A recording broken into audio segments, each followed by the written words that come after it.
Pues buenas noches a todos, espero que estén bien. Vamos a continuar hoy con algunas de las distinciones del coaching contextual y todo esto con el ánimo de darles herramientas de apertura de posibilidades. Cuando hablamos de distinciones, el gran valor que tienen las distinciones es que nos permiten siempre apoyar a nuestro coachee, abrir posibilidades que no está encontrando, que no está viendo por sí mismo. Y, y sea el momento de recordar que el ser humano, por ser un animal lingüístico, un animal que de alguna manera existe y vive en el lenguaje, pues se hace consciente de su mundo, se hace consciente de lo que lo rodea a través del lenguaje. Las cosas no existen si primero no existen en el lenguaje. Y entonces el cerebro, en su afán de sobrevivir, entendiendo que para el cerebro la sobrevivencia es la confirmación de la historia, es decir, la sobrevivencia del cerebro se basa en que el futuro sea predecible y se alinee con lo que la conversación del cerebro ve posible, pues ha establecido una manera de ver el mundo, una perspectiva de verlo, una manera de narrar el mundo, diría, una manera de narrar el mundo que define y limita las posibilidades para el ser humano. En mi lenguaje, yo solo veo posible lo que yo veo posible, y como solo veo posible en mi lenguaje lo que veo posible, diría lo que hablo posible, solo hablo lo que hablo posible, solo veo lo que hablo. Entonces, pues es exactamente en el lenguaje en donde hay que abrir las distinciones de las posibilidades primero, antes de trasladarlas al mundo, incluso antes de verlas con, con, con los ojos, ¿no? De manera que si no existe primero la distinción en el lenguaje, así exista, los ojos no la van a ver. Y por supuesto, si no la ven los ojos, pues mucho menos vamos a tomar las acciones o las vamos a crear. Y vamos a crear resultados. Entonces, de ahí la importancia el valor de que como coaches estemos siempre buscando abrirle distinciones, ¿no? Mostrando distinciones, creando distinciones en el lenguaje, para que nuestro coachee, desde hablar las distinciones, pues empiece a abrir, a ver posibilidades que desde digamos, el diálogo inicial, pues no estaban disponibles para él o para ella. Y lo que hemos estado haciendo, pues es mirando algunas distinciones como realidad actual versus realidad mental, como evento versus interpretación, como creencias, perdón, como sobrevivencia y supervivencia, duda pirrónica, duda metódica. Y hoy vamos a mirar nuevas distinciones para ir incrementando ese arsenal de distinciones que podemos utilizar como coaches. Cabe la pena mencionar en este momento que no son las únicas distinciones, y creo que uno de los trabajos más importantes que tiene un coach y diría incluso un líder, uno de los trabajos más importantes que tiene cualquier líder, es estar a la cacería de distinciones y poderlas poder hablarlas, ¿no? Sacarlas del lenguaje común, hablarlas para que las personas a quien está liderando o a las personas a quien estamos coachando, pues vea ¿no? Escuche las distinciones y desde ahí las vea, y desde verlas, pues se le abra la posibilidad de tomar la acción con respecto a esa distinción. De nuevo, el cerebro en su compromiso a tener la razón y por lo tanto sobrevivir para sí mismo, pues lo que hace es limitar nuestro espectro, nuestro rango de posibilidades y nuestro rango nuestra perspectiva, diría. Y las distinciones lo que hacen es ampliar esa perspectiva. De modo que empezamos esta noche con una distinción que para nosotros como coaches contextuales es fundamental. Y es una distinción entre las creencias visibles y las creencias invisibles, las creencias conscientes y las creencias inconscientes. Desde la perspectiva de la neurociencia, el cerebro tiene aproximadamente 95.000 intervenciones lingüísticas por día. Es decir, mi cerebro produce 95.000 conversaciones, frases, diálogos internos por día. Pero de estas 95.000 conversaciones que yo tengo diariamente, apenas son visibles o conscientes el 20% de ellas.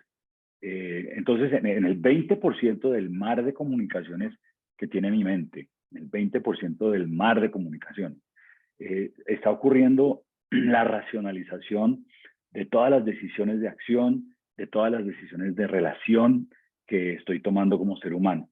Y, por supuesto, estoy confirmando y viendo como ciertas todo el conjunto de las creencias culturales que he recibido, tanto socialmente como, diría, como familiarmente hablando, ¿no? Es decir, que en ese 20% se están moviendo todas las conversaciones culturales y todas las conversaciones familiares que he construido, de modo que de alguna manera conscientemente pues estoy confirmando lo que mi cultura me dice y lo que mi cultura social y mi cultura familiar me dicen. Ahora, estas conversaciones ocurren totalmente en un lenguaje adulto, es decir,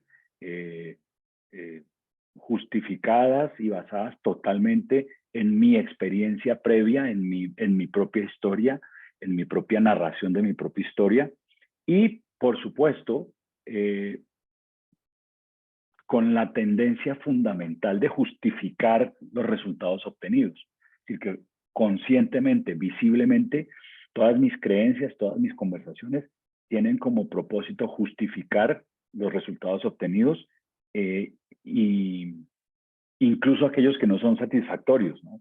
De manera que si tú tienes una conversación con una persona desprevenidamente, la persona básicamente va a narrar lo que ha creado en su vida, los resultados que ha obtenido, va a justificar los resultados exitosos que ha podido tener y su tendencia automática va a ser encontrar en ese lenguaje o en ese diálogo consciente la justificación para no haber obtenido algunos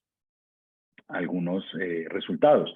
Por supuesto, en este 20% se encuentra la conversación víctima, ¿no? La postura víctima frente a los fracasos especialmente. Es muy fácil pararse como puente frente a los resultados, pero usualmente frente a los fracasos, la primera reacción y lo que existe en estas creencias visibles, en estas conversaciones visibles, pues es una estrategia de buscar fuera de nosotros la causa de los fracasos y como lo hemos mencionado ya, bien sea culpando al medio ambiente o a otras personas de nuestra vida. Esas son las creencias visibles. En ese 20% de las comunicaciones está ocurriendo lo que llamamos el drama y es donde, de alguna manera, cuando estamos teniendo una sesión de coaching, pues nuestro coachee está, yo diría, atrapado y nuestro trabajo, de cierta manera, es sin resistir esto, para que el cerebro no se ponga en emergencia y levante los guantes para pelear. Y creo que esa es de las habilidades más importantes de un coach, incluso de un entrenador o de un líder, es de alguna manera desarmar esta estructura lingüística que justifica el no tener unos resultados, desarmarla sin que el cerebro entre en resistencia y empiece a defenderse.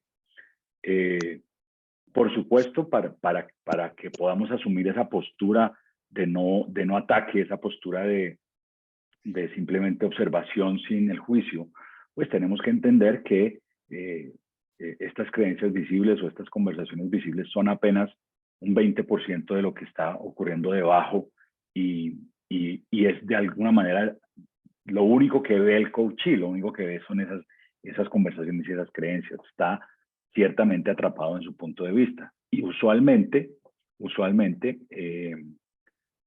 digamos, el fondo de esta conversación visible, de esta creencia visible, es justificar lo que se tiene y justificar lo que no se tiene.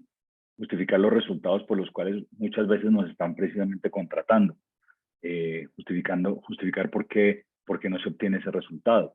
Y de nuevo, si nosotros como coaches nos paramos a atacar, a juzgar esas creencias visibles, pues lo que va a ocurrir con el órgano cerebro es que se va a poner a la defensiva, va a levantar sus barreras, va a cerrar va a cerrar sus puños y va a ser muy difícil entrarle. Entonces es fundamental en nuestra comunicación como coaches entender esto y buscar en el lenguaje una manera de abrir una posibilidad o abrir una oportunidad dentro de ese mar de conversaciones visibles y iluminar, diría,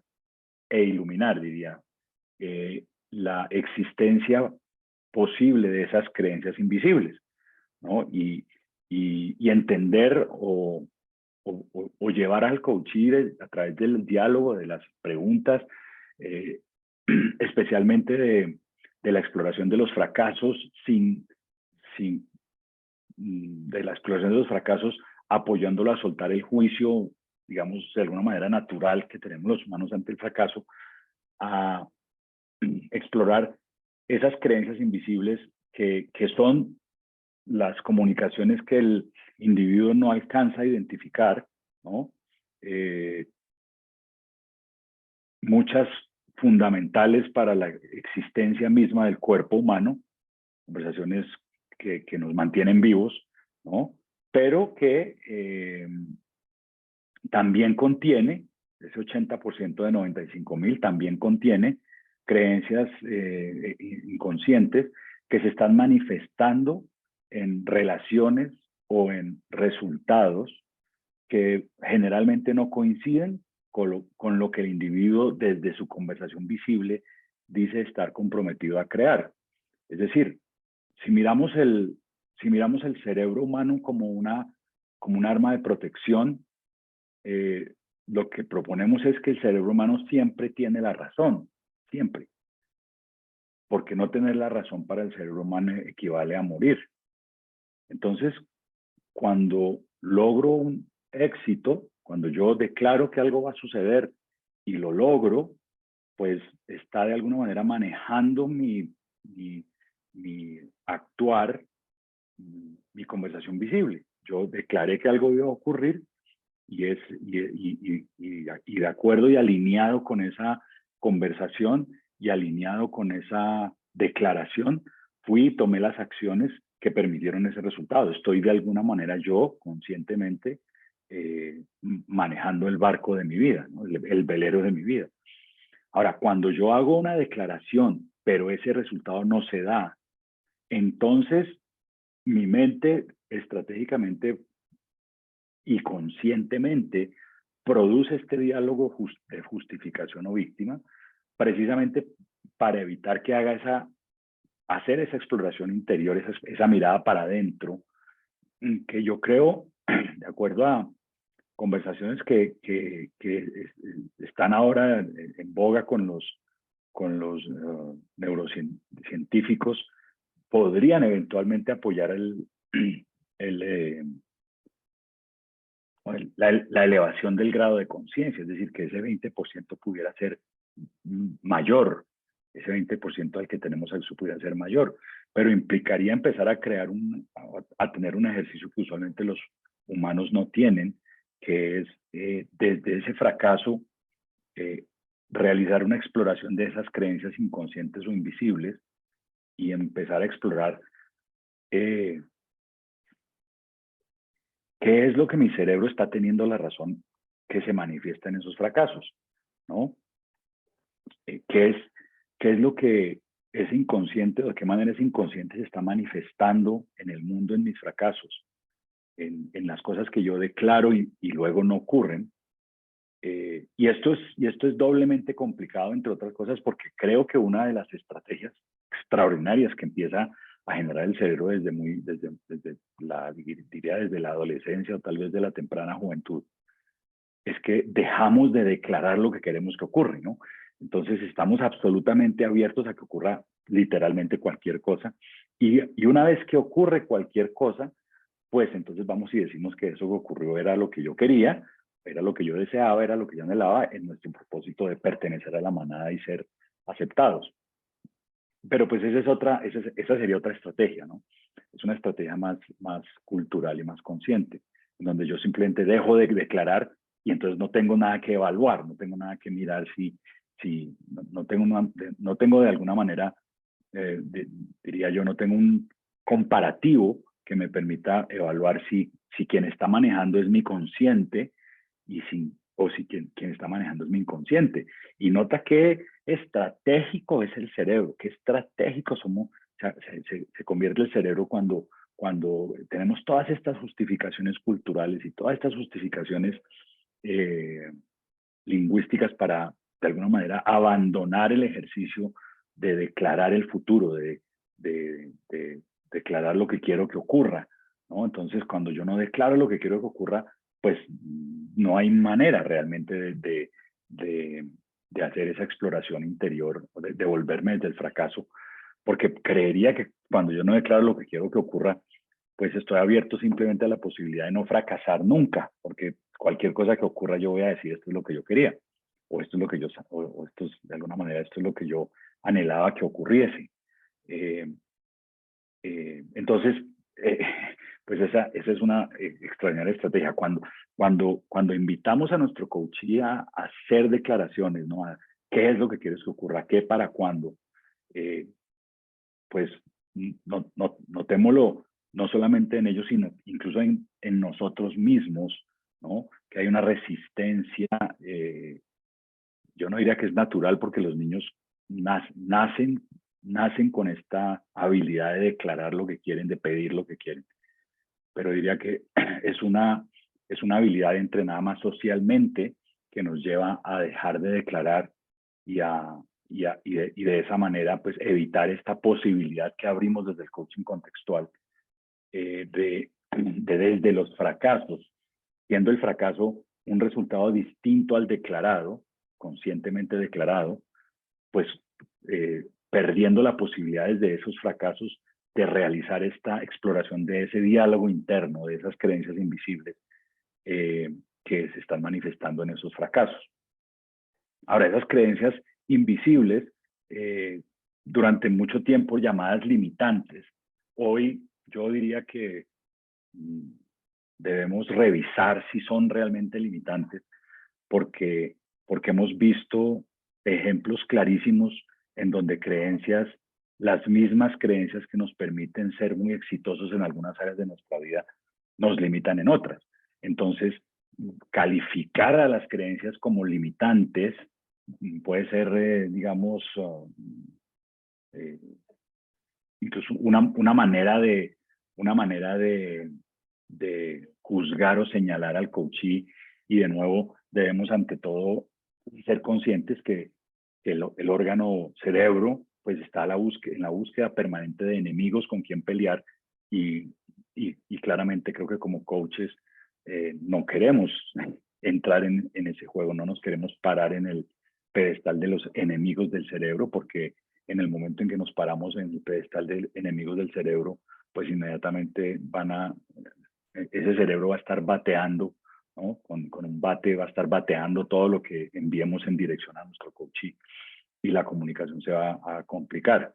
Entonces las creencias, voy a decir, las creencias que se están manifestando en mis fracasos, que nos ocupan como coaches contextuales, tienen que ver específicamente con esas justificaciones que el ser humano asume como verdades absolutas durante los primeros 12 a 15 años de su vida.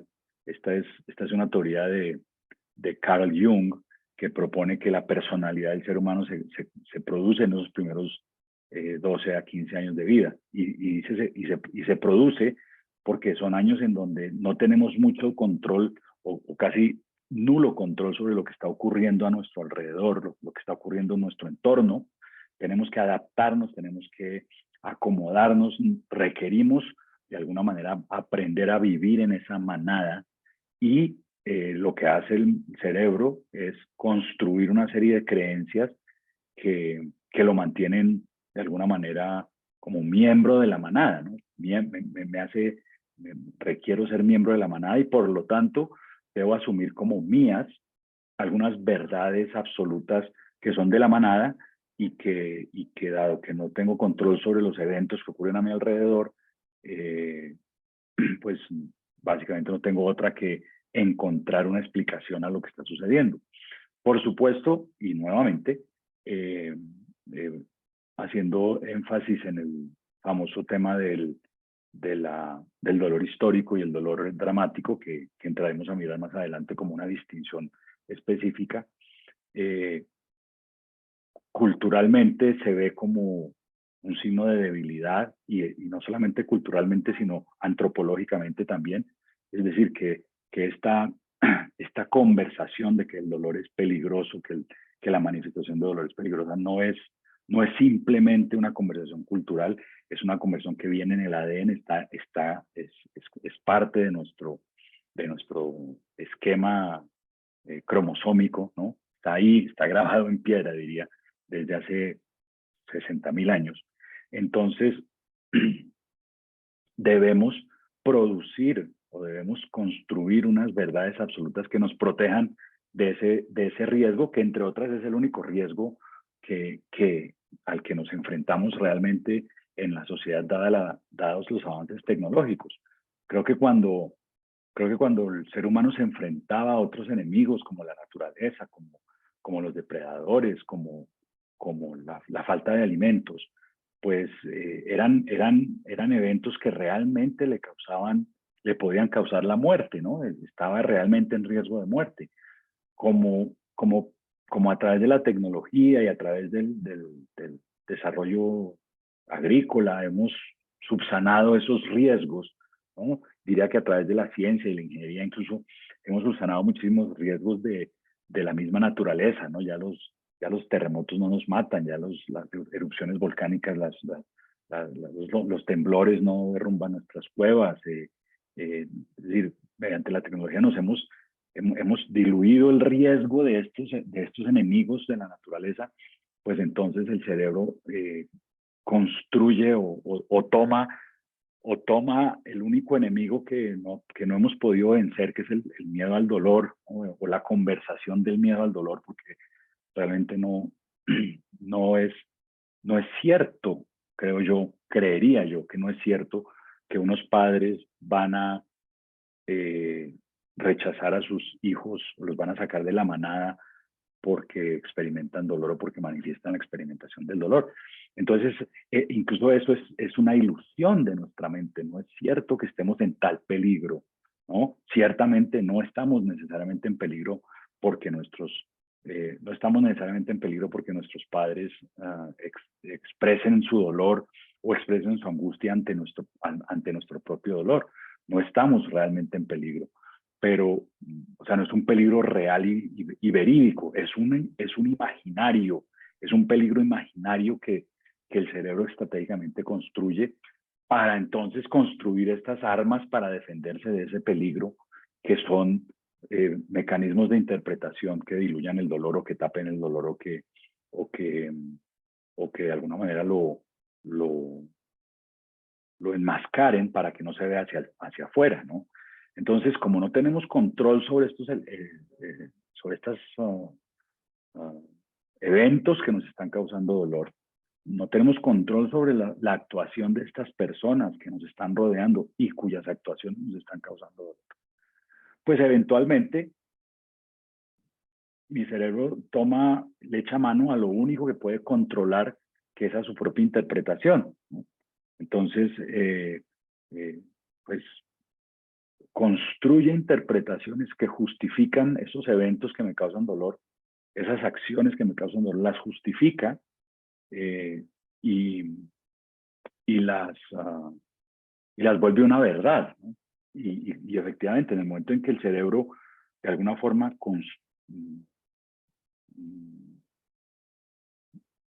pasa de una simple conversación a una verdad, ¿no? de una posibilidad a una verdad.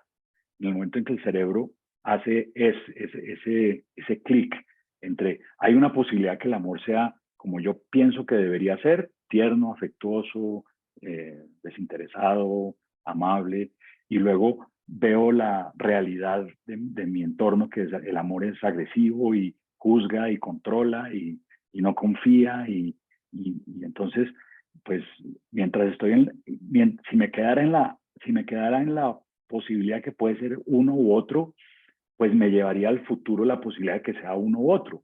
Pero el problema es que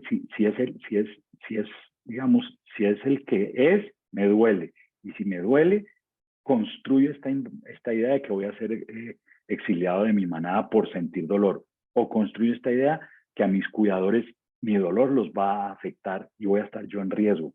Entonces, pues mi mente me lleva a asumir como cierta la interpretación de el amor debe ser de esta manera, de manera que ese evento que antes me causaba dolor deje de causarme dolor. Y lo convierto en una verdad. Ya no es el uno del otro, sino es el uno. Y claro, ante esa nueva verdad, ante esa nueva perspectiva, ya los eventos en torno a ello dejan de afectarme, ya normalizamos lo que no es normal. Y al normalizar lo que no es normal, resulta que se acaba el riesgo se acaban dos riesgos. Uno, el juicio de la manada, el juicio de, ay, el niñito llorón o la niñita llorona. Y dos, el impacto que tienen mis cuidadores mi dolor, ¿no? Ya, no solamente ya la manada me acepta, ¿no? El niñito maduró, la niña ya está, ¿no? Ya es una señorita, sino que además mis padres pues dejan de reaccionar negativamente a mi dolor. Puede que reaccionen negativamente ante el drama de sus propias vidas, pero pues eso ya, digamos, ya me saca a mí de la ecuación. Y esa verdad que construyo, pues me la llevo a la vida. Ahora, ¿por qué se sumerge en el inconsciente? Pues yo creo que se sumerge en el inconsciente porque conforme vamos creciendo, empezamos a tener una serie de herramientas emocionales distintas que nos permitirían confrontar ese dolor histórico, ese dolor de niño, ese dolor del infante. Ya lo podríamos a los 20 años, yo puedo expresar mi dolor ante la falta de felicidad de mis padres, yo puedo expresar mi dolor ante la falta de recursos económicos de mi familia en mi niñez. Podría expresarlo, podría manifestarlo y podría quitarle entonces el peso de creencia a eso que construí para protegerme. Pero entonces implicaría algo terrible para el cerebro, que es no tener la razón sobre su verdad. Entonces, en lugar de entrar en un periodo de autorreflexión y autoconocimiento para, voy a decir, restarle la verdad a esas creencias, lo que caigo es en usar esas creencias como base de mis relaciones, como base de mis acciones, y empezar a crear evidencia, ¿no? de que esa creencia invisible es cierta, y luego la empiezo la empiezo a tapar, la creencia basal, ¿no? Lo que llamamos la base, la empiezo a tapar con mis propias experiencias y que ya son, incluso ya no son conclusiones obtenidas de la observación de lo que ocurre a mi alrededor, sino que son conclusiones basadas en mi propia experiencia, ¿no? En mi propio vivir. Y por supuesto eso sumerge totalmente en el inconsciente las creencias de construir. Y por supuesto al sumergir las creencias de construir, está sumergiendo la posibilidad de experimentar ese dolor, ese dolor histórico. Ahora, toda esta explicación no me cansaré de darla nunca porque creo que para muchos de ustedes es claro que esta es la base del coaching contextual. La manifestación de los fracasos en mi vida adulta es la confirmación de las creencias que construí en mi vida, en mi niñez, en mis primeros años de vida. Y por lo tanto, entender el mecanismo es fundamental para poderlo deconstruir y como coaches hacemos un acompañamiento al coachee de construir o echar para atrás esas creencias que fabricó para evadir el dolor en momentos en donde no tenía control sobre su vida, pero, mm, pero dado que esas creencias le están afectando de alguna manera los resultados sobre la vida que quiere crear, pues puedo hacer ese acompañamiento con el coachee.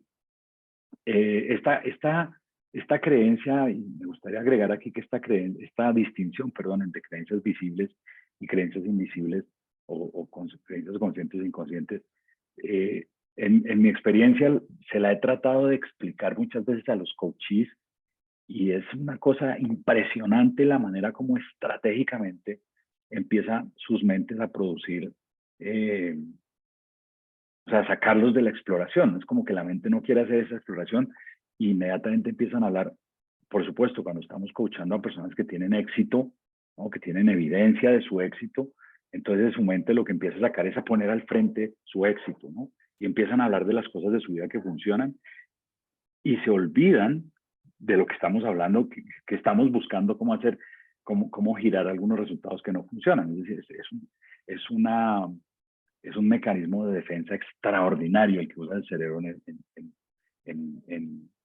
cuando se siente atrapado ahí.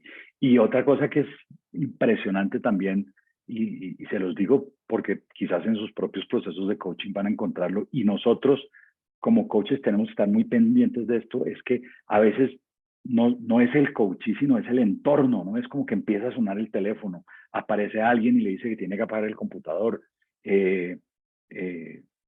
a veces incluso me interrumpe a mí alguien de mi propio entorno, pero yo digo que es la batalla de los nerdos, ¿no? Metafóricamente, para los que han hecho el entrenamiento, los nerdos empiezan a comunicar telepáticamente, pero yo sí pienso que es ese proceso energético en donde el cerebro simplemente entra en reacción y empieza a atraer, ¿no? A atraer hacia sí, ¿no? A atraer mecanismos de evasión, porque de alguna forma se siente, se experimenta descubierto, ¿no? Se experimenta expuesto. Y entonces creo que como coaches debemos estar muy atentos a eso, porque yo diría que el 40 o el 50% de las veces que me ocurre, yo termino enrolado, termino conectado con esa distracción. O sea, yo termino hablando de otra cosa, ¿no? Y luego me cuesta regresar al tema, por supuesto, porque es que mi propio cerebro sabe que al estar yo haciendo esta exploración con alguien de las creencias limitantes, pues yo también estoy haciendo mi propia exploración y pues mi propio cerebro entra en módulo de protección, de modo que pues si eso es lo que ocurre, pues simplemente ¿no? Como para, mira, escoja, bote, hazlo, ¿no? Es parar, reconócete como un ser humano que está también en proceso de exploración y retoma el tema y sigue para adelante, pero no saques el látigo, darte látigo, ni caigas en la trampa de tu mente de pensar que es que el coach no quiere hablar de eso. Porque a mí lo que me sucedía al principio cuando empecé con este proceso es que me decía, no, es que el coach no quiere hablar de eso y entonces no me le debo meter al rancho y es que esto de pronto es muy doloroso para él y empieza mi mente a producir 20.000 excusas por las cuales debo de alguna manera ser más suave y, y ahí pues o pierdo tiempo o pierdo el cliente, ¿no? Entonces, eh, no tengan miedo de hacer esta exploración con sus coaches, a pesar de todo este ruido que puede ocurrir ahí. ¿Alguna pregunta o alguna duda?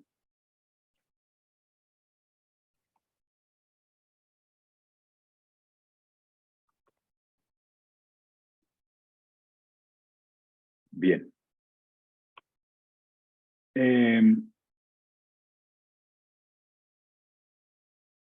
Entro aquí a hablar sobre la racionalización, porque creo que es fundamental en todo esto, ser consciente de que mi mente consciente, o debo saber, tener la información, de que mi mente consciente, pues, de alguna manera es la cortina, ¿no? Es la cortina que protege al inconsciente. Para hablar de esto, pues traería al frente a algo que es bien llamativo y viene desde la época de Aristóteles. Aristóteles era un filósofo, pero estaba al servicio del poder político en Grecia. Y Aristóteles trajo una distinción y esa distinción hablaba sobre todo está en su debido lugar y todo es lo que es. Entonces, Aristóteles presentó el ejemplo de un árbol es una piedra no es un árbol y una semilla tampoco es un árbol. Pero entre ellos dos hay una diferencia. La piedra no es ni puede convertirse en un árbol, pero la semilla no es un árbol, pero puede llegar a serlo. Por lo tanto, hay dos maneras de no ser algo, ¿no? Hablaba Aristóteles de un no ser absoluto, que es que ni se es ni se puede llegar a ser, ¿no? Una piedra no es un árbol ni puede llegar a serlo, y un no ser relativo, no es, pero se puede llegar a ser. En el número 1 no hay movimiento, no hay avance, no hay desarrollo. En el número 2 es posible, ¿no? Entonces, lo que él proponía es que desde esa perspectiva,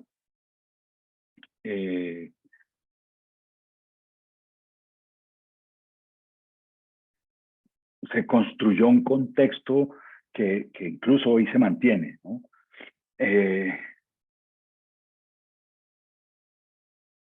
Y básicamente lo que ese contexto, ese ejemplo propuso es que lo que era, y lo que no era, no era. Y, y, y con esa, digamos, con esa percepción del no ser objetivo y del no ser relativo, pues fundamentó la existencia de la monarquía y de la monarquía feudal. Eh, no, había, no había posibilidades de cambio o desarrollo a menos que la misma monarquía feudal lo permitiera. Era como el ser humano está en un lugar y no puede moverse del lugar a menos que, y el no ser relativo, era como exclusivo de del alto, de la jerarquía, ¿no? Jerarquía que entre otras cosas era la que le había pagado Aristóteles para desarrollar el concepto, ¿no? Lo que hablamos del coaching con agenda. Entonces, esta filosofía que trajo Aristóteles, pues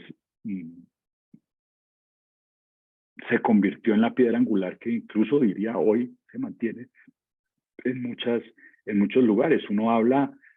Tú hablas con muchas personas que ya no tanto, porque ya los jóvenes está cambiando eso, pero mi abuelo, ¿no? Mi abuelo que nació en Chone, Manabí, Ecuador, para él, pues su hija que se había casado con un extranjero, de hecho él hasta su muerte me dijo a mi extranjero, él a su nieto, yo era su nieto y me decía extranjero, porque yo no era ni de Chone, ni de Ecuador, ¿no? Era como, esto es, esto es fuera del ordinario, ¿no? Simplemente que una niña, una mujer de un pueblito se hubiera casado con un hombre de otro país. Entonces, se construyen unas historias que se convierten en verdades, ¿no? Y la mente se entrena de alguna forma a vivir dentro de esas verdades, ¿no? Eh, y, y nos lleva a tomar acciones que quepan dentro de lo que esas verdades permiten y nos lleva a relacionarnos con personas, lugares y cosas que son permitidas por esa serie de verdades, ¿no? De tal manera que la única opción que queda es obtener resultados que esas verdades permiten, que esas verdades, sí, diría, que se obtienen resultados que avalan esas verdades. Y por supuesto, lo que no sea avalado por esa verdad, pues se mueve en el ámbito de lo imposible y, y una de las verdades es que lo imposible es imposible, ¿no? Entonces es como que, no, si tú estás disparándole a alcanzar lo imposible y no lo alcanzas, pues eso está bien, es normal. Era de esperarse, ¿no? Que fracasaras porque, no sé, la verdad era que eso que habías apuntado era demasiado alto. Y en ese contexto, los humanos nos la pasamos justificando lo que no está ocurriendo en nuestra realidad física, ¿no? La, la, las excusas y las justificaciones y las asignaciones de culpa se convierten en historias que no solamente no nos empoderan, sino que incluso nos exoneran, ¿no? Nos exoneran, nos liberan de tomar acciones metarrazonables, llamamos nosotros, pero llamémoslas de acciones que nos saquen del statu quo de lo que nuestra mente y la serie de verdades que habitan nuestra mente permiten. Eh, y si alguien dice lo contrario, ¿no? Si alguien empieza a hablar de lo que, ¿no? de la contradice esas verdades, nota cuánta energía tiene que invertir eh, en que tiene la razón eh, eh, acerca de esas historias que están justificando el fracaso, ¿no? Entonces, somos expertos o los humanos se han convertido en expertos, y lo decimos en el entrenamiento, en vivir sus propias vidas y invierten una gran cantidad de energía y tiempo en justificar lo que no tienen y en justificar lo que tienen, pero sobre todo en justificar lo que no tienen. Y en el momento en que alguien osa de alguna manera eh, contradecir esas verdades, pues va a encontrar alta resistencia y va a tener que invertir, insisto, quien ose contradecir esas verdades, va a tener que invertir mucho tiempo y mucha energía en convencerlos de que esas verdades no son ciertas. Nosotros como coaches contextuales tenemos que ser conscientes de que esta racionalización existe y que esa racionalización está presente y que el ser humano está dispuesto, el cerebro humano está dispuesto incluso a acabar con su propia existencia con tal de tener la razón sobre su historia. Esa es una realidad que nos enfrentamos como coaches todo el tiempo y que si no somos conscientes de la existencia de esta racionalización, eh, y sobre todo creo que si nos permitimos ser enganchados en esas redes, si permitimos que nuestra conversación se lleve a cabo en ese lugar de la racionalización, eh, vamos a perder mucho tiempo y mucha energía. Por supuesto, como todos tenemos nuestra propia racionalización, pues es un ámbito en donde nos movemos, digo, con facilidad, porque tenemos mucho lenguaje al respecto y tenemos muchas historias al respecto, y el tiempo transcurre con facilidad en ese ámbito de la racionalización. Diría que muchas veces en ese ámbito de la racionalización nos encontramos en batallas de poder, ¿no? En donde pues va a tener la razón el que jerárquicamente sea mayor, el que económicamente tenga más triunfo o más éxito, quizás el que tenga mayor experiencia, pero entonces ya no se vuelve una conversación de abrir posibilidades, sino que se vuelve una conversación de quién tiene la razón. Y creo que es fundamental aprender a distinguir cuando estoy atrapado en esa racionalización y estoy atrapado en tratar de convencer a mi coachee de que no tiene la razón sobre sus excusas, de que no tiene la razón sobre sus justificaciones. Y, y termino atrapado de alguna manera, pues en el drama, ¿no? Termino atrapado en el drama. Creo que el coach contextual desde la observación de mis propias distinciones y de mi propio drama y de mi propia creencia y de mi propio contexto, desde la observación de cómo mi mente quiere mantenerse en el drama y evitar entrar en el contexto, puedo apoyar a otros a hacer lo mismo, ¿no? Por supuesto, esto implica, personalmente como coach, no digo vivir resultados o tener resultados extraordinarios o vivir vidas extraordinarias, pero sí creo que implica que esté en el trabajo de buscar esos resultados por fuera de la resignación cultural, ¿no?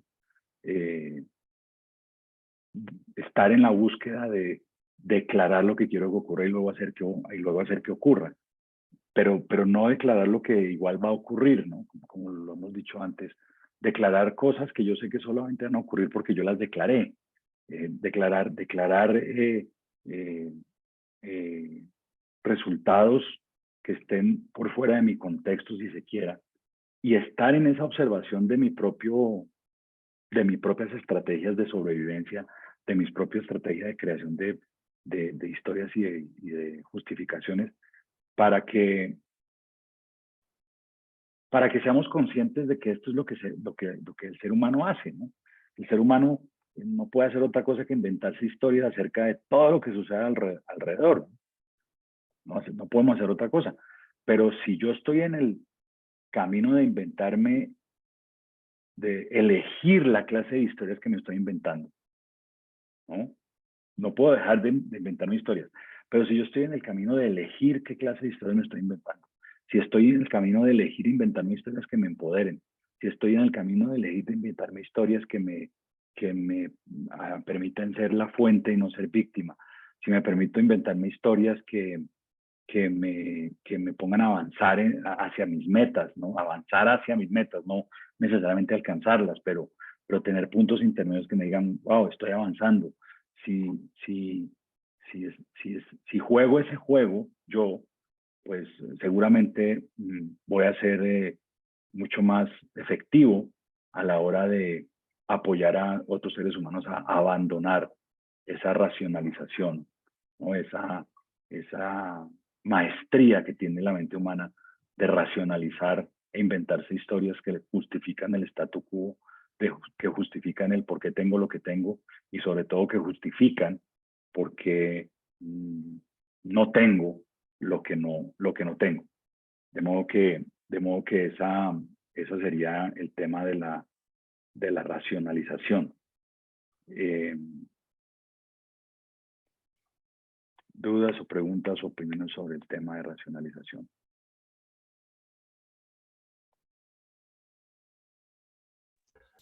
Más que dudas o Todo preguntas, claro. César. Bueno, no, pero más que dudas o preguntas, me parece muy teso porque realmente lo vivo cada vez que tengo una sesión. Y nada más ayer que tenía una sesión con un cliente, llevamos por ahí 7 sesiones y vuelve a lo mismo. Y yo me preguntaba, yo decía para mis adentros, bueno, ¿cómo Sandra Jaramillo, como ser humano, lo que tú decías ahorita, de alguna manera yo me tengo que convertir en la arquitecta de mi propio diseño de vida para poder tener evidencias y a la hora de acompañar a otro, pues tener la convicción y la confianza en el otro, de que también lo puede hacer, ¿cierto? Por ejemplo, tengo un cliente, llevamos 7 sesiones, estamos trabajando con una empresa en Cali y cada vez que nos reunimos es lo mismo, César. Entonces ya, por ejemplo, ayer en la sesión yo le decía, ya no más. O sea, es que siempre vienes con las mismas excusas y se nos va la mitad de la sesión con tu drama y no va a pasar nada. Y la verdad, te voy a decir una cosa, estás botando tu plata, o sea, yo, porque, porque yo lo tengo claro, o sea, si no vas a hacer las cosas diferentes y siempre vienes con, tengo la cabeza enredada, mi cabeza es un enredo y yo... eh, yo me acuerdo que cuando yo inicié todos estos procesos, yo decía que yo era caótica y Cardo lo sabe porque me hice sesiones con él, yo le decía, es que, pucha, a mí el caos, y yo hablaba del caos, el caos, el caos. Tú no sabes lo que significa para mí hoy poder haber sacado esa palabra de mi vida, César. Y entonces estoy con una persona que me ha retado porque lleva 7, 8 sesiones hablando del caos, o sea, del enredo en su cabeza. Y yo ayer le dije, mira, tú te puedes quedar hablando toda la vida de lo mismo y ahí te puedo dejar. ¿Quieres un cambio o un resultado diferente? Puede pasar. Yo soy evidencia de que eso pasa. Entonces, cuando decías ahorita, yo aquí anoté la frase y yo decía, me convierto en el arquitecto de mi vida y tengo evidencias para apoyar a otra que realmente lo haga. ¿Me entiendes? Y también sabes que siento, César, tú sabes que yo soy a veces medio, no sé si espiritual, que yo decía, el universo conspira y le da a uno como clientes o coaches que lo ponen a uno o a, ¿cómo decirlo? Como a reforzar eso que estoy apenas entendiendo o intentando entender, porque también hay algo que te he entendido y creo que definitivamente coincido, cada vez me doy cuenta de que menos sé, cada vez me doy cuenta de que más es el mar por conocer y lo menos que puedo entender que sé. Entonces, te confieso algo. A veces me siento vulnerable frente a esas personas, porque yo digo, mierda, ¿cómo hiciera para cambiarle, perdón, pero el puto chip?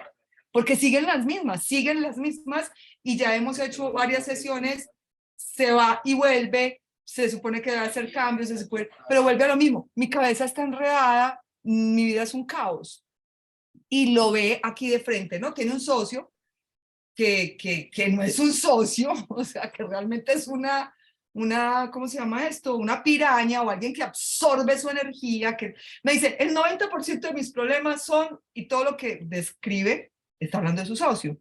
Cuando yo digo, ayer, ¿sabes qué le dije? Y perdóname, yo no sé si estoy entrando a la mentoría, César, y dímelo, porque no quiero cometer ese error. Yo le dije, mira, Carlos, perdóname, pero blanco es gallina lo pone, frito se come. O sea, ya llevamos 7 sesiones en que estás viendo lo mismo, entonces, ¿qué estás pensando? Y luego yo le dije, bueno, dime qué quieres que pase a 5 años. No, es que yo no sé. Yo le dije, no, si tú no sabes, yo tampoco, y entonces paremos acá, porque yo tengo que trabajar con algo que tú quieras. O sea, y ayer le dije, hagamos un plan de trabajo. Entonces él me dijo, no, yo en 5 años quiero, no, le dije que en 2 años. En 2 años quiero estar tranquilo con mi esposa, con mi negocio. Y yo, ¿y eso que me estás diciendo, cómo representa lo que hoy estás viviendo y cuál es el...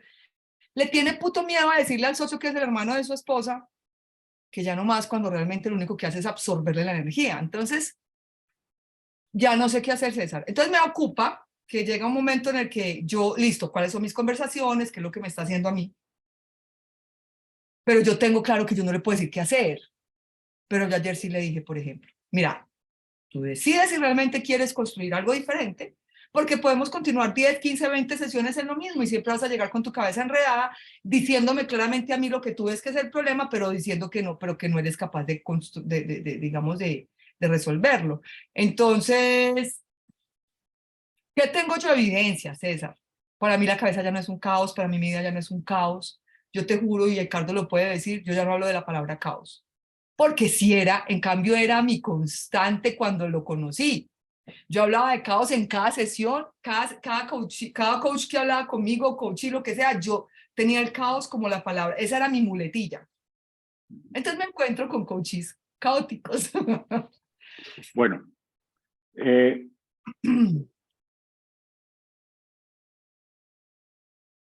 a ver, ¿por dónde empiezo? Es imposible, literalmente, hacer una sesión de coaching con alguien que está en una posición de víctima. ¿Ok?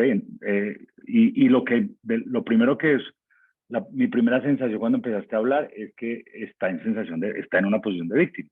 Y como víctima, pues pasa esto, lleva 7 sesiones y resulta que quizás tienes que dedicarte 2 sesiones a que le aterrice la distinción de la postura de yo soy la fuente, ¿ok?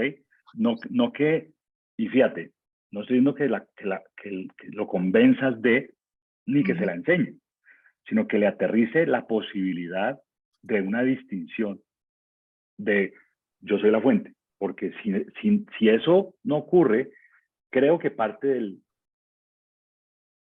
problema es ese, ¿no? Que está en una postura en donde todo lo que le pasa, pues, viene pues, le están haciendo, mejor dicho, le están haciendo. y eso no va a, es muy difícil. Yo diría que es virtualmente imposible hacerle a alguien una sesión de coaching efectiva sin que abandone esa postura. Y lo malo de la mentoría con alguien que está víctima, y esto pues te lo digo por experiencia y es más un consejo, sabes que no estoy en el negocio de hacer consejos, pero esto es más un consejo, es que cuando tú tienes a alguien víctima y le haces mentoría y no le funciona, entonces ahora el victimario vas a ser tú. Ese va a ser ahora la nueva culpable de las desgracias de este hombre, pues va a ser esa coach que me terminó de enredar. Entonces, yo te invitaría a que trabajaras en el tema de soltar la victimez. Mi experiencia contigo fue que te cuesta a veces soltar no la postura de víctima, sino soltar que fuente tampoco es la verdad. ¿Ok? Es decir, porque todos estamos entrenados a que la verdad es que somos víctimas. Estamos entrenados. Y luego cuando aprendemos la postura de yo soy la fuente, entonces volvemos la verdad, yo soy la fuente, y entonces es peor, porque entonces me voy antes le daba látigo a otros, ahora me voy látigo a mí. Entonces acuérdate que toda la interpretación de yo soy la fuente es una herramienta para empoderar a la persona. Si tu coach o si tú misma ante una postura de fuente no te sientes, empoderar, una experiencia de poder, y esa experiencia viene de que entonces empiezo a ver posibilidades. Cuando el ser humano ve posibilidades, se empodera. La apertura de posibilidades se empodera. Entonces, creo que mi primera sensación sobre lo que dijiste fue que está víctima, y como víctima viejita vas a estar ahí años. Claro, si paga, pues, estás prestando tu oído a que estás prestando tu oído a que se desahogue, pero pues ojo, y por lo que te digo, porque después entonces te resultas ser víctima de esos procesos que no le sirvieron para nada. Y el segundo que claramente no le está aterrizando en absoluto y que creo que fue el que te sacó a ti de tocados es el evento interpretación. El caos viene cuando yo pienso que como yo lo estoy viendo es como es. Entonces no tengo un espacio de respirar. Cuando empezamos a trabajar en la distinción evento-interpretación, y ahí te invito a que uses la gravedad, el hombre enfermo, o sea, hay mil maneras de estar apuntalando cada vez que puedas el tema evento-interpretación, pero especialmente cuando te hablan de que se están sintiendo de alguna manera por algo que está ocurriendo, ¿no?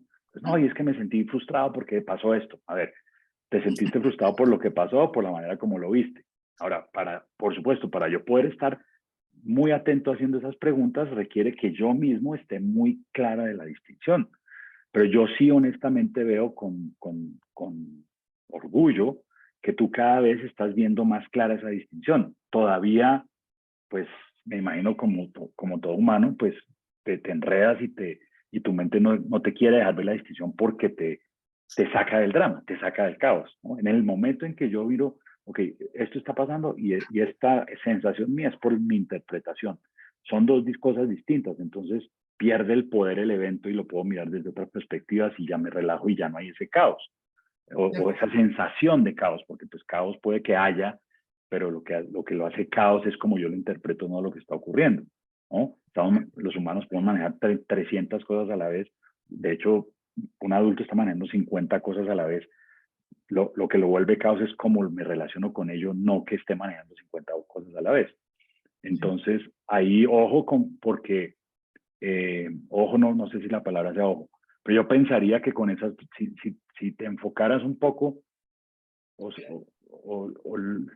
el feedback que yo vería desde afuera, si te estuviera haciendo a ti una auditoría de tus sesiones de coaching, sería que esas dos distinciones no han aterrizado en el coaching, ¿no? Okay. Y ojo que aterrizar no es que te diga sí, yo sé lo que es, ¿no? Sino aterrizar es precisamente que ante situaciones que ocurren, no diga me hicieron, sino que diga, ok, esto fue lo que pasó y yo me estoy experimentando de esta manera, luego yo soy la fuente de mi experiencia, no del resultado. y ahí empiezas a apoyarlo a que levante la cabeza. La metáfora que yo, o sea, yo lo que hago cuando estoy en esos momentos, me imagino a alguien en la mitad ¿no? en la zona de penal de una cancha de fútbol, ¿no? Dribleando el balón, ¿no? Tiene 4 defensores adelante y está driblando el balón, driblando el balón y el balón y el balón y el balón, y no levanta la cabeza a ver en dónde está el arco. Entonces, pues nunca va a chutar y nunca va a meter el gol, ¿no? Por estar ahí. Y creo que ahí como coaches tenemos que ayudarlo, podemos ayudarlo a levantar la cabeza, pero para levantar la cabeza esas 2 distinciones tienen que estar claras, ¿no? La fuente, víctima fuente, y el evento de interpretación.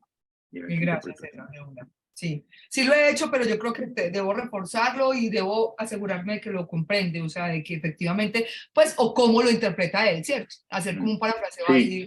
Y yo te digo lo siguiente, es mejor que pierdas, es mejor que inviertas el tiempo de la sesión buscando maneras distintas de aterrizar esta distinción que hablando del drama de la persona, porque mientras más hable del drama, más se va a enredar. De acuerdo. Más se va a enredar. Listo. Vale, Andrés. Levantó la mano Andrés. Hola César, ¿bien o no? ¿Qué más, Andrés? Bien, gracias. Bueno, pues primero que todo, yo creo que pedir permiso a Sandrita y pues a ti, pues por la opinión que voy a dar, ¿cierto? Digamos que voy a dar una opinión tipo retroalimentación. ¿Qué pienso yo? Que el pez no es consciente que está en el agua hasta que lo sacan del agua, ¿cierto? Hasta que lo sacan del agua. Entonces, y también pienso que vos nos has dicho, digamos que el que cuenta cómo fue la guerra es el que la gana, ¿cierto? Cómo fue la batalla es el que la gana. El que cuenta la historia es el que la gana. La guerra. El que ganó la guerra es el que cuenta la historia. Entonces, Sandra nos está poniendo un punto de vista, el de ella, ¿cierto? El de ella. Pero, pues digamos que no hemos conocido la otra parte. No hemos conocido la otra parte, entonces, no sé, pero desde lo que yo veo, pues de lo que yo interpreto, es un drama muy grande de Sandra, ¿cierto? Veo a Sandra en un drama gigante porque su cliente como que digamos que ella está en el agua de que ella no habla de caos, pero mencionó 100 veces la palabra caos. Entonces, digo yo que está en el agua del caos, que de pronto no ha sido consciente de que está en el caos, porque el pez no es consciente de que está en el agua. Y también creo que hay un tener la razón tan fuerte que entra como a un drama gigante en el que, pues, en medio de ese drama, queriendo tener la razón con el cliente, pues no es capaz de ir profundo con él y de en verdad mirar cuál es la conversación que lo quebrantaría para de pronto llevarlo a otro nivel, sino que es tener la razón desde un punto de vista subjetivo, creo yo, intentando justificar que ya no está en el caos, ¿cierto? Entonces, sin conocer la otra parte y sin conocer, digamos, la versión de la otra parte, lo que veo yo desde este punto de vista es, de pronto, drama, tener la razón y veo mucho caos.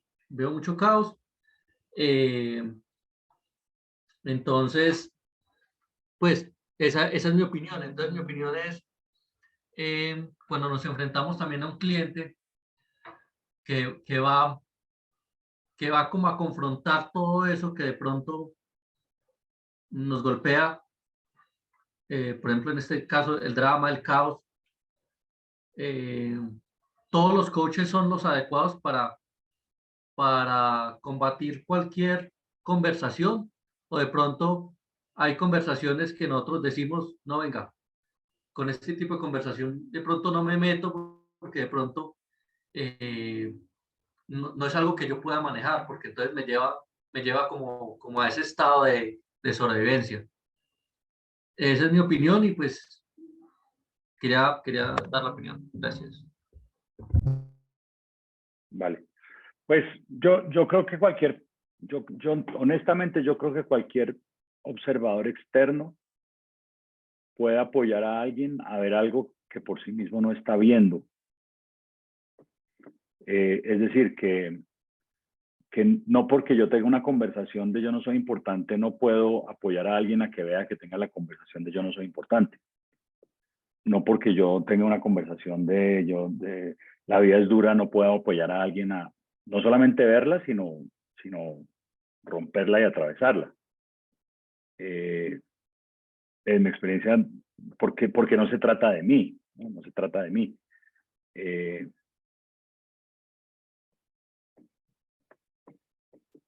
Creo que la observación de Andrés es válida, pero está en el drama. Es decir, tu observación es válida en el hacer.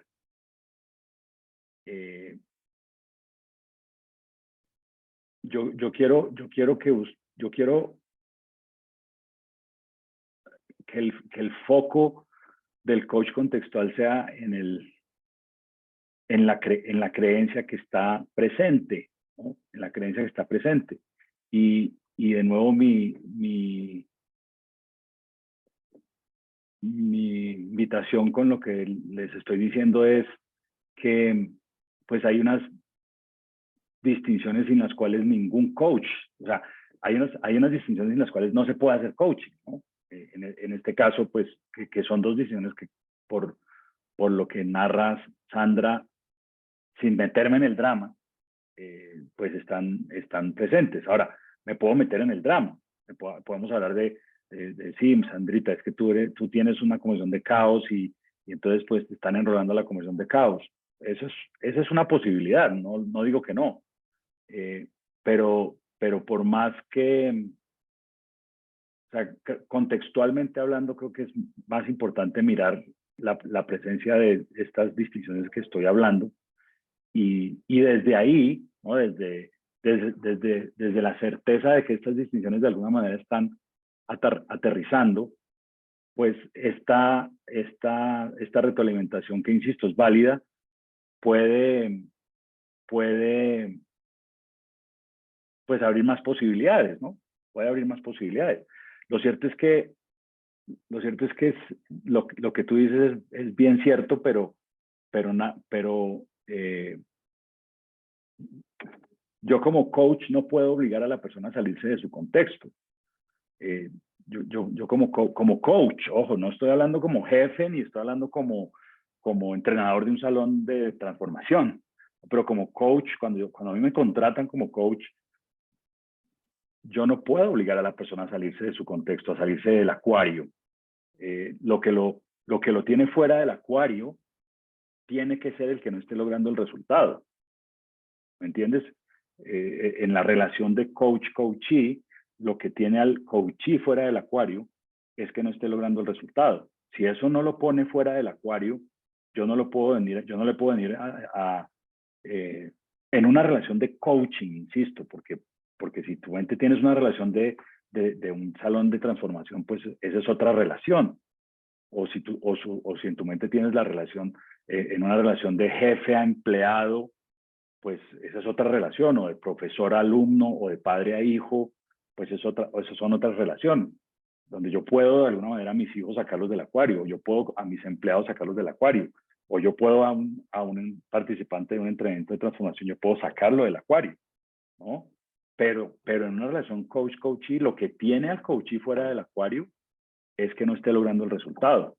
Si eso no lo tiene fuera del acuario, pues yo creo que no, yo personalmente creo que yo no lo puedo sacar del acuario. Pero pues esa es mi apreciación personal. No digo que no se pueda, digo que estoy poniendo en riesgo mi relación con mi coachee, ¿no? Y de nuevo, pues si estamos habiendo caminos para que vea lo que quiero que vea, pues yo no usaría herramientas digamos, de empujar al coachee si fuera una relación de coaching que claro usaría en otros contextos. Dale. Vale, igual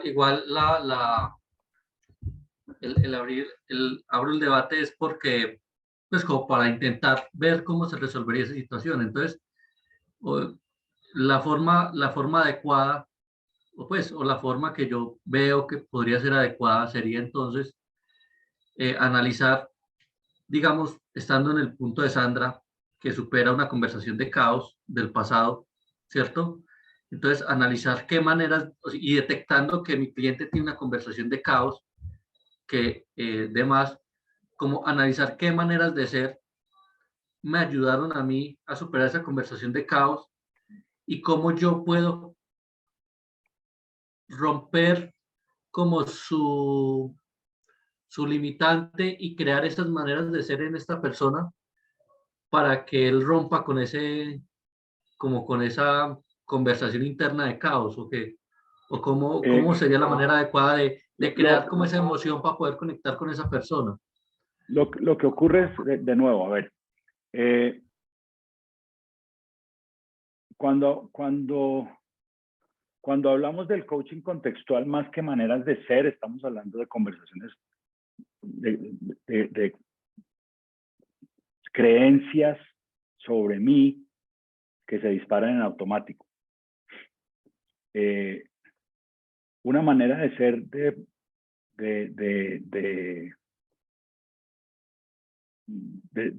la manera como se presentan en el entrenamiento, pues, digamos, es una herramienta no tan profunda como entender la creencia que está causando la manera de ser. Me explico. Una persona que se presenta tímida, le decimos que se puede entrenar en ser arriesgada o apasionada o poderosa. Pero debajo de eso, que es más abajo que incluso el proceso de transformación, es cuál es la creencia invisible que te está dominando y cuál es la creencia que habría que construir rompiendo o deconstruyendo la creencia que te está haciendo presentar en automático tímido o asustado. ¿Cuál es la creencia que habría que construir deconstruyéndola de tímido para que tengas las dos opciones? ¿Ok? Porque pues esto no se presenta en los entrenamientos de transformación, Andrés, porque no tenemos tiempo, ¿no? Y porque no vamos tan profundo. Le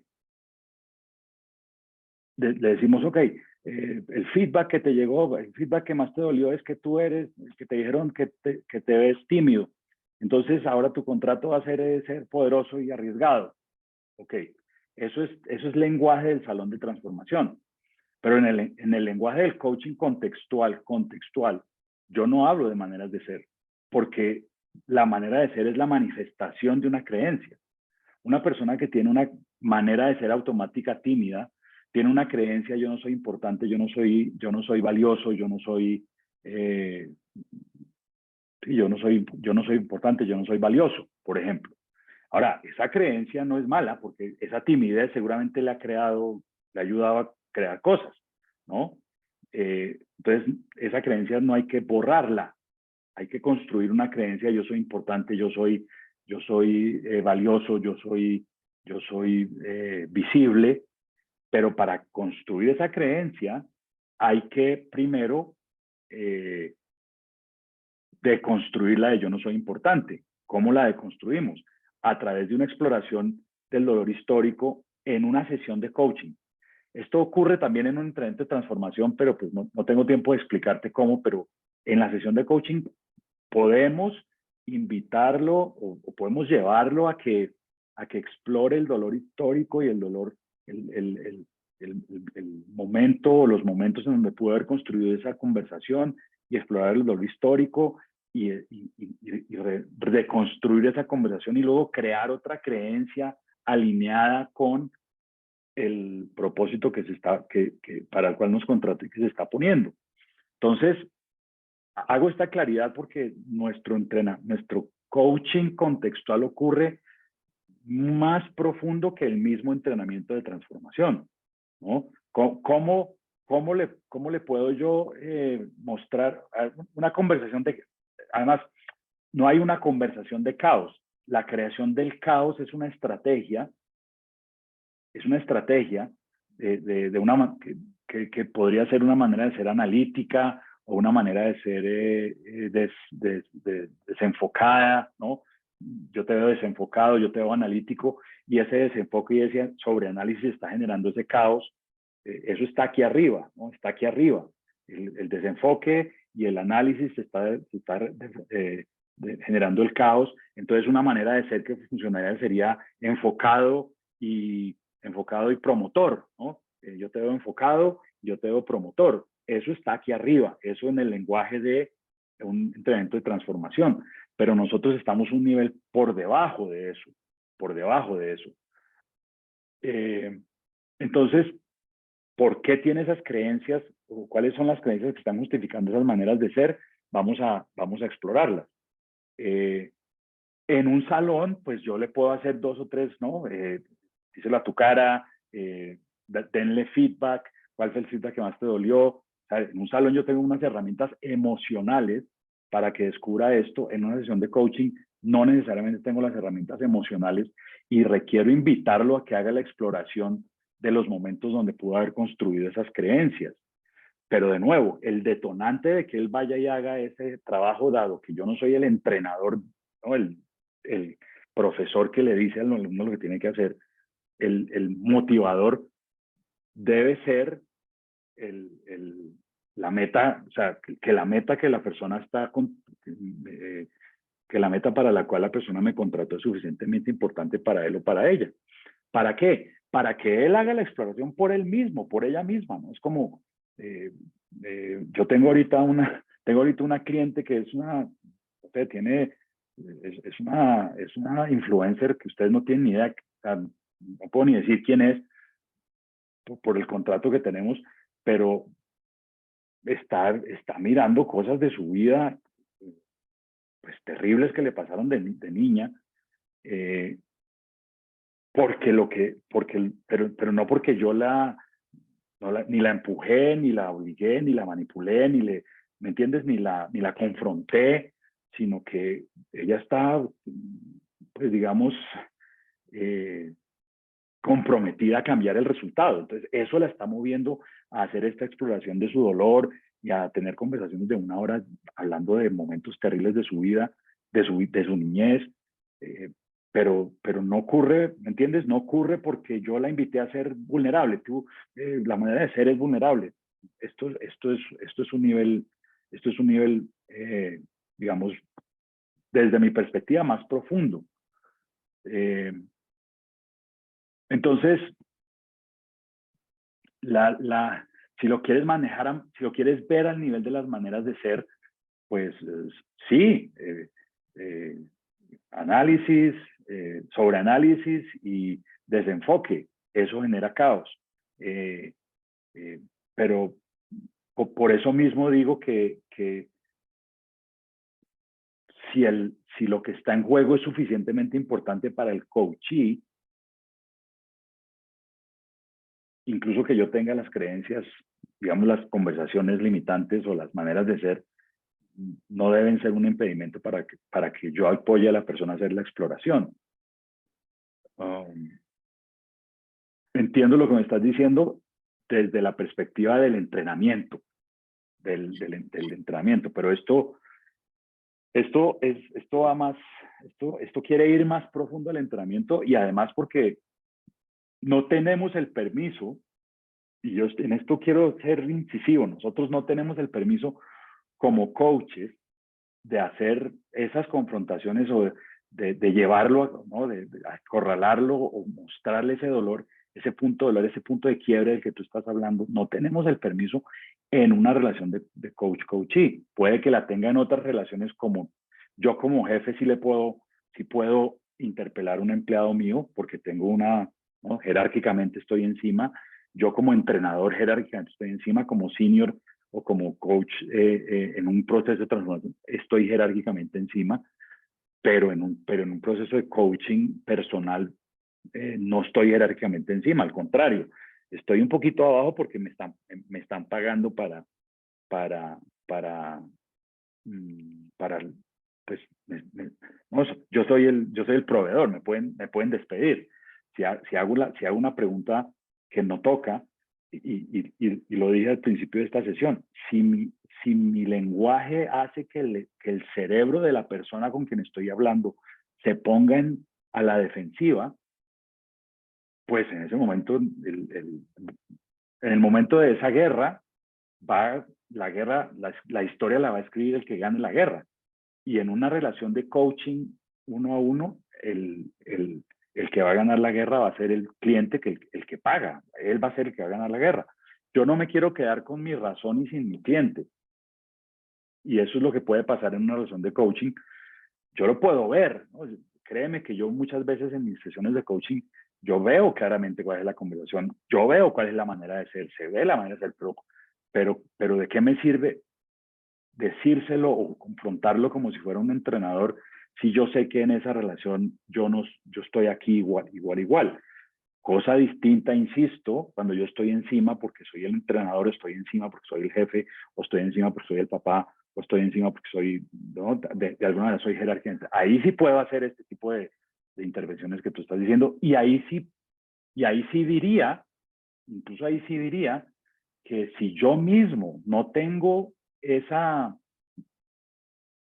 voy a decir, coherencia o autenticidad, la única que me queda es ejercer mi poder, ¿no? La única que me queda. Si yo estoy, si yo tengo la manera de ser analítico y desenfocado que genera ese caos, y yo no estoy trabajando con esas maneras de ser y de alguna manera me he estirado y he sido promotor y tengo evidencia en mi vida y en mi mente que puedo ser promotor y puedo ser enfocado,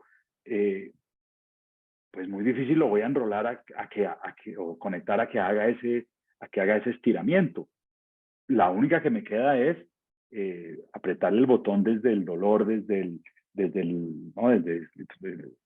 posiblemente, dado que sé información, pues puedo que tenga información precisa de cuál botón apretar. Pero entonces no estamos haciendo una sesión de coaching, estamos haciendo otra cosa que no es una sesión de coaching. Es una sesión de pseudo transformación, ¿no? Que puede funcionar. No voy a decir que no, porque pues no quiero parecer arrogante o prepotente, pero sé que si eso, mejor dicho, sé que te estás poniendo en un lugar absolutamente vulnerable para que te estalle en la cara y te cueste tu cliente y te cueste tu relación. La historia, y por eso le decía a Sandra de ojo con no te vuelvas tú el nuevo victimario, porque si tú no tienes cuidado, pues la historia que va a escribir el cliente, y esto parafraseando lo que dices de quién va a ganar la guerra en una relación de coaching persona a persona, la guerra la va a ganar el coachee siempre, ¿no? La va a ganar el coachee. Y ojo, hay gente, nosotros incluidos, que preferimos tener la razón a tener lo que queremos. Entonces vamos a tener la razón de que el coaching no sirve, de que este coaching no funcionó, y de que este coaching es una mierda, y de que esta coach es lo peor, y la historia la voy a escribir yo, ¿no? Este coaching no sirve. Por eso, pues hago todas estas aclaraciones y quiero traer todas estas distinciones y me tomo el tiempo de hacer esta claridad para darte herramientas, y espero que las estén integrando o por lo menos las estén comprendiendo, para que no tengas que recurrir a esas estrategias sobre todo en relaciones en donde no tienes el permiso de usarla. Ahora, si tienes el permiso de usarla, pues adelante, ¿no? Yo lo que pienso honestamente, y te lo digo basado en mi experiencia, es que no es muy sostenible en el tiempo cuando utilizo esas estrategias, porque ese brinco, ¿no? Esa exploración, en realidad no hay exploración, hay un estiramiento, ¿no? Hay un estiramiento, se estiran y crean la manera de ser, pero no hay una exploración de por qué estaban en el punto A, cuál es la historia que sostiene el punto A y cuál es la historia que tienen que habría que construir para moverse al punto B, ¿no? Y cuando no hay esa, digamos, esa cimentación, esa cimentación mental, esa cimentación contextual, pues ese salto no es sostenible. Es lo que yo digo, que cuando está demostrado, esto está demostrado, que cuando el coach asume una posición de poder, en el momento en que el elemento de poder desaparece, el coachee vuelve el humano vuelve al mismo automático, ¿no? Y nosotros queremos, por lo menos mi intención es entrenar coaches que generen procesos sostenibles. Al costo incluso de no ser tan efectivos tan rápidamente, sí.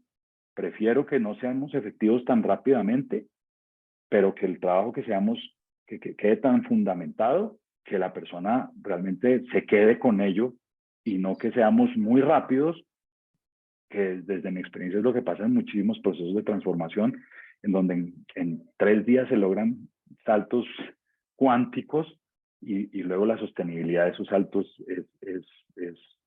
o sea, el porcentaje de personas que quedan con la habilidad de hacer esos saltos cuánticos pues es muy baja.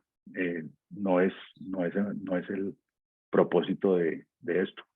Ahora, la pregunta me encanta porque me permite hacer ese paralelo entre transformación y coaching y espero que esté de alguna manera calando en los oídos de todos, porque creo que es bien valiosa esta distinción.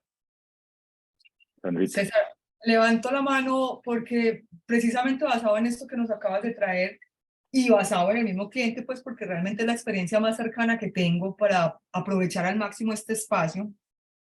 Yo efectivamente hice la exploración con él del dolor y tengo claro que vivió una situación de violencia, de situaciones de crisis en su infancia, que obviamente lo hacen sentir nuevamente hoy que él no vale, que la vida es dura, que el dolor tiene que ser parte de su vivir diario, ¿me explico? Y digamos que de alguna manera lo he llevado a que él lo vea. Yo en todas las sesiones le he hecho la distinción, al principio le hice la distinción precisamente de hecho versus interpretación, y luego cuando hicimos la exploración en la infancia y él trajo el maltrato, la violencia y la situación que lo hizo ser efectivamente una persona que pensaba que realmente él no valía, que la vida era dura, y que es lo que está viviendo hoy, ¿cierto? Es lo que está eligiendo vivir hoy nuevamente. Entonces yo no he tratado desde las distinciones, desde lo que he ido aprendiendo en estos 4 entrenamientos que llevamos juntos, lo que lo he llevado es a que él entienda que finalmente es, 1, su elección, 2, su interpretación versus los hechos que está viviendo, pero cuando él vuelve y retoma lo mismo, de hecho, como te digo, ya ayer asumí una postura que no es la cotidiana, no es la normal, de, mira, llevamos 7 sesiones, nos faltan 2 sesiones. Y tú siempre quieres volver a traer el drama. Yo te lo he permitido, pero yo creo que hoy definitivamente lo claro es que tú debes llegar a un punto A o un punto B. ¿Cuál es tu punto B? Y ahí fue cuando le pedí que me dijera cuál era su punto B. La tarea con la que él quedó es, dígame cuál es su punto B, porque cuando se lo pregunta me dijo, no lo sé. Yo le dije, si usted no lo sabe, yo no lo sé. O sea, aquí no vamos a lograr lo que yo espero, ¿cierto? Pero, a ver, fíjate que ese puede ser todo el problema, Sandrita, y es que llevas 7 sesiones y no tienes claro el punto B. Entonces... bueno, allá voy. Te voy a explicar y perdóname que te interrumpa. La sesión que estamos trabajando con él fue debido a una consultoría estratégica que nos mostró a nosotros, queremos que esta empresa funcione. Hicimos una primera sesión con los 3 socios y nos dimos cuenta de que había que trabajar con los 3 socios. Ellos dijeron, sí, está bien.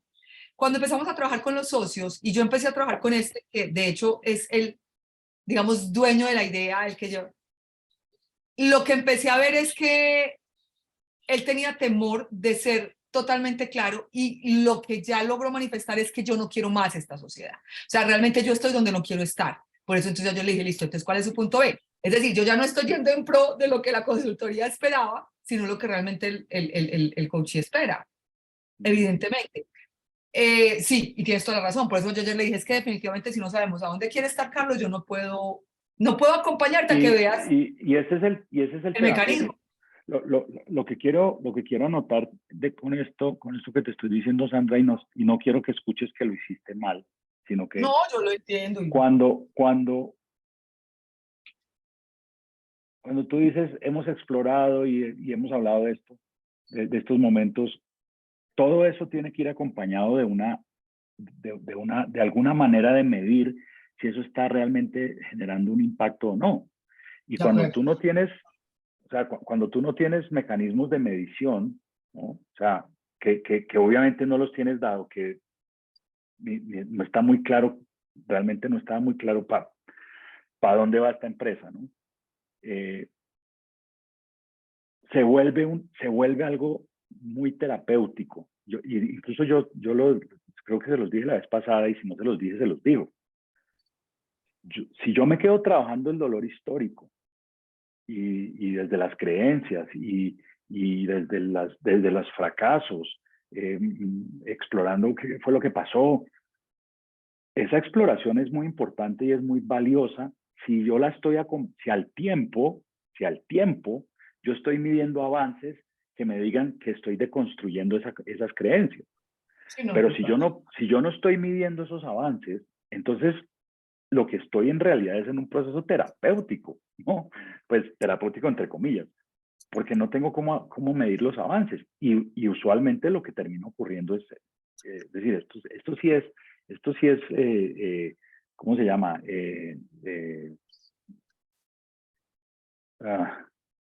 Estancamiento 101. O sea, esto te puedes quedar meses en donde la persona viene, se desahoga contigo y te habla, y entonces tú piensas, ya lo captó, pero como no tienes cómo medirlo, a las 3 semanas o a las 4 sesiones vuelve a lo mismo, y entonces otra vez vuelve y arranque, y a las 3 o 4 sesiones vuelve a lo mismo, porque tú no estás teniendo, digamos, una manera de tú medirlo, tú, Sandra, coach, medir, Ok, oiga, ¿esto sí le está pegando o no?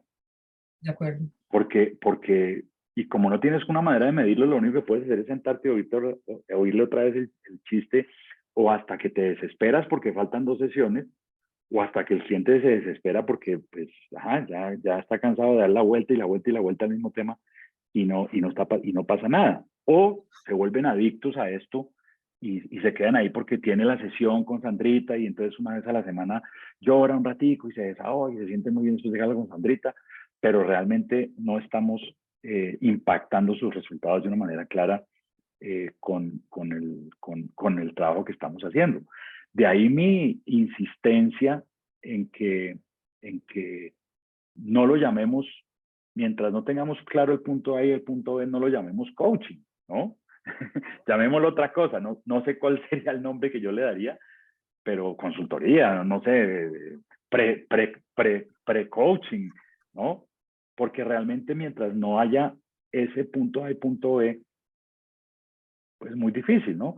Y fíjate, por lo menos diría, para mi tranquilidad personal, por lo menos ya está claro de que por lo menos sabe lo que no quiere, ¿no? Terapia de reconocimiento avanzado, dice Javier. Sí, sí, un nombre así, porque por lo menos diría yo, insisto en valorar, por lo menos sabe lo que no quiere, ¿no? Ahora el coaching debería apoyarlo a crear eso, porque en la conversación que tú me estás presentando, pues es un experto. Y ojo que esto es muy, esto es algo que se encuentra a menudo entre los emprendedores de estas empresas cuando arrancan. La vida es dura, yo no soy importante, yo no valgo. Y entonces eso hace que se escondan detrás de sus negocios y se vuelven unas mulas de trabajo y además son brillantes, por supuesto, y entonces sacan adelante estas grandes empresas. Pero ojo, yo insisto que el 70 o el 80% de las personas que montan los startups, cuando en el momento en que entran los socios, ¿no? En el momento en que entran las juntas directivas de inversionistas, pues usualmente al dueño le dicen, sabe que usted haga un ladito porque usted tiene las maneras de ser, para usar la palabra de Andrés, perfectas para crear el negocio, pero no para llevarlo al nivel donde los inversionistas quieren verlo, ¿no? Porque ahí se requiere otra mentalidad. Y si el propietario del startup no tiene esa flexibilidad en su mindset, ¿no? En su capacidad de cambiar su perspectiva y entender que ya no está frente a una startup, sino a una empresa consolidada y que ahora su prioridad no es crecer, sino, digo, no es sobrevivir, sino es llevarlo a otro nivel, pues, pues va a chocar con lo que se requiere llevar una empresa a otro nivel y vemos casos terribles de empresas que siendo muy exitosas pues se quedaron en la mitad o no crecieron lo que crecieron o crecieron por el camino que no era porque sus fundadores no tuvieron la humildad de dar un paso al lado o la flexibilidad mental de cambiar su mindset y cambiar su perspectiva y cambiar su approach y cambiar su mecanismo de gerencia o de liderazgo o para ponerlo en palabras del entrenamiento, de cambiar las maneras de ser para generar el crecimiento que se requería. Entonces, por lo menos yo valoraría que lo tienes en ese punto. Ojalá y diría que es un gran momento para decirle, oiga, ¿qué tal si no hacemos 7, sino hacemos 15, ya teniendo un punto B y de pronto pues ahí facturas algo? Muy bien. No, me parece excelente la discusión. Personalmente me enriquece mucho y me obliga a tener conversaciones que a veces no tengo por pendejo. Edwin. César, ¿cómo vas? Buenas noches a todos. Bien. César, con respecto precisamente a este, por decirlo así, este ejemplo, este caso, a mí alguien, pues, o sea, yo lo que veo desde mi observador es que efectivamente sí se están dando, sí está llegando a ese punto B, ¿sí? Pero por ahí alguien me dijo, lo que está haciendo es dando pasitos de bebé. Porque pues finalmente en este momento ya tiene algo que es claro y es, no, yo me quiero separar de esta sociedad, ¿sí? Pero ya hay un punto, ya hay algún inicio. Más bien, pues mi pregunta iba encaminada, ¿qué tipo de preguntas le haría? No para que vea el tema del caos, porque es que se enfrascan en el caos, ¿sí? Sino más bien que no vea el no caos, o sea, ¿cuál sería el no caos? Pues ¿Qué tipo de pregunta? Lo que ocurre, Edwin, es, por eso le hice la claridad a Sandrita, y es que lo que causa el caos no es lo que está sucediendo, sino como yo me estoy relacionando con lo que está sucediendo. Entonces, mientras yo no vea evidencia de que le aterrizó la distinción, yo le haría preguntas buscando que separe lo que está sucediendo con la definición caos, porque caos es una interpretación de lo que está sucediendo. Entonces yo le haría preguntas para que separe lo que está sucediendo de la definición o de su experiencia y se dé cuenta que una cosa es lo que está sucediendo y otra, muy distinta, es el calificativo de caos que le está dando. Ese sería el tipo de preguntas que yo le haría. Ni sé qué preguntas le haría para que deje de verlo como caos, porque primero tiene que entender que en realidad no es caos, es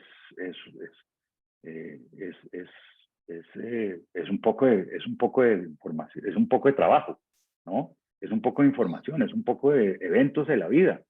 Y que yo los vea como caos o lo vea como estoy lleno de oportunidades, es como yo lo interpreto, ¿no? Entonces, si la limitante fuese que lo estoy viendo como caos y estoy buscando solucionar las cosas para que deje de ser caos, pues estoy buscando la respuesta afuera cuando la respuesta tiene que primero ser adentro. Entonces, fíjate, una persona que ve 20 ve una agenda de 20 renglones como caos, va a seguir viéndola como caos así tenga 10 renglones o 5 renglones, va a seguir viéndola como caos porque lo que lo vuelve caos no es los 20 renglones, sino como yo veo los 20 renglones. Por eso mi invitación o mi pregunta o no sé cómo llamarla, mi sugerencia de que quizás el tema tenía que ver más con esa separación entre evento e interpretación que realmente con lo que estaba sucediendo en realidad. ¿Me entiendes, Edwin? Sí, logro entender un poco más en detalle sobre el tema del evento. Es ahí donde de pronto mi distinción tampoco todavía no la tengo Sí. clara sobre evento e interpretación. Claro, te la pongo así, la de la agenda, mira. El caos es que tengo 50 ítems en mi agenda, ¿no? Uno en producción, otro en finanzas, otro en recursos humanos, 2 en mercadeo, 4 en logística. Eso es un caos. Entonces, ¿cómo lo saco de ese caos? No, es que eso no es un caos, eso es neutro. Yo lo estoy viendo como un caos. Si primero no trabajo yo, ¿por qué estoy viendo esto como un caos? Así logré bajar de 50 a 10 eventos, ¿no? Voy a seguir viendo esos 10 eventos como un caos. Entonces, el coach no sirvió. Pero si yo exploro por qué está viendo esos 50 eventos como un caos, cuando en realidad es un huevo de trabajo y un huevo de posibilidades de solucionar problemas y una oportunidad extraordinaria de ser un líder y una oportunidad extraordinaria de crecer tu negocio y una oportunidad extraordinaria de aprender de qué es lo que no funciona de tu negocio y una oportunidad extraordinaria de hacer dinero y una oportunidad extraordinaria de delegar y saber con quién cuentas en tu equipo y con quién no cuentas en tu equipo. Mientras tú no lo veas, eso mismo, el mismo evento, las mismas situaciones, dejes de verlas como un caos y yo te puedo ayudar a ver por qué las ves como un caos. Y claramente Sandra nos habló algo al respecto de por qué las ve como un caos, ¿no? Tiene una creencia de que la vida es dura y que la vida es complicada y bla, bla, bla, bla, bla, bla. Mientras no haya una exploración de por qué se relaciona con eso como si fuera un caos, así tú logres bajar esos 50 eventos al diario a 10 o a 5, tu experiencia va a seguir siendo caos porque lo que lo vuelve un caos no es que sean 50 eventos o 50 renglones o 50 temas, sino tu interpretación de esos 50 temas. Y son dos cosas distintas. Tu agenda y cómo tú ves tu agenda. El evento y lo que tú dices acerca del evento. Son dos cosas distintas. Ahora, mi mente quiere, y creo que le pegas en la cabeza al clavo, ¿no? El problema, Edwin, es que de las conversaciones que hemos tenido a ti te cuesta todavía ver esa distinción. Pero son dos cosas distintas. Si yo voy, seguro, si yo voy y miro la vida del cliente de Sandra, yo lo voy a ver como una extraordinaria oportunidad de aprendizaje y crecimiento, no como un caos. Tú la vas a ver como, pucha, qué problemas. Y Andrés lo va a ver como, qué maricada, eso no es nada comparado con lo que yo hago. Y si me entiendes, todo el mundo lo va a ver de una manera distinta. Entonces, el problema son las 50 cosas o no sé si el problema sea la palabra. El evento a solucionar es las 50 cosas o es como el cliente se está relacionando con las 50 cosas. Ahora, para que el cliente se relacione de manera distinta con las 50 cosas, mi trabajo como coach es apoyarlo a que le aterrice la distinción evento-interpretación. Ahora, eso no es, yo pienso, eso no es para que le aterrice la distinción, eso es para que desde una perspectiva distinta sea efectivo en las 50 cosas que igual tiene que manejar para que su negocio crezca, para que su negocio avance. Porque si yo lo estoy viendo como un caos, estoy manejando a medias, seguramente me estoy relacionando con todos esos eventos y personas desde, esto es un caos. Posiblemente no lo estoy haciendo al 100%. Cambio, mi trabajo es que cambie la perspectiva con el propósito con algún propósito, ¿no? Que no sea sentirse bien, ya no sentirme presionado, sino con el propósito de que la empresa crezca, de que las quejas bajen, de que el ambiente laboral, ¿no? El termómetro del clima organizacional suba, de que, no sé, de que las finanzas se mejoren, de que los reportes estén al día. Mecanismos que me permitan a mí medir si efectivamente ese cambio de perspectiva está valiendo la pena o no. porque si solo lo hago si solo lo hago por sentirme bien y por no sentirme en caos, pero no estoy viendo un resultado allá afuera, pues eso es lo que causa que cada 8 días mi mente vuelve a su automático y cada día, 8 días vuelvo con lo mismo. O sea, me hablo 1 hora con mi coach y al final sí, ya lo veo como una oportunidad, pero como no lo estoy, o sea, ese verlo como una oportunidad solo es para yo sentirme bien, pues adivina qué pasa los 3 días. Mi mente ha vuelto a tomar control y cuando yo regreso a la semana estoy otra vez en caos, ¿no? Pero si ese cambio de perspectiva me lleva si ese cambio de perspectiva me lleva a que sea más efectivo, no sé, en el área financiera, porque los de finanzas están todos infartados y con úlcera, entonces me empiezan a dar retroalimentación de finanzas, no, ya he estado más tranquilos, las úlceras no han sangrado en 8 días, ¿no? Entonces empiezo a tener evidencia en el mundo de que yo me estoy relacionando de una manera distinta con el mundo y eso está causando un efecto en mi empresa, bueno, hacia donde quiero ir. Y eso pues lo hace, digo, me permite medir no solamente desde la perspectiva de experiencia personal, sino también desde los resultados, ¿no? Ok, César, que ahí es donde hablábamos también del tema de empoderar versus motivar.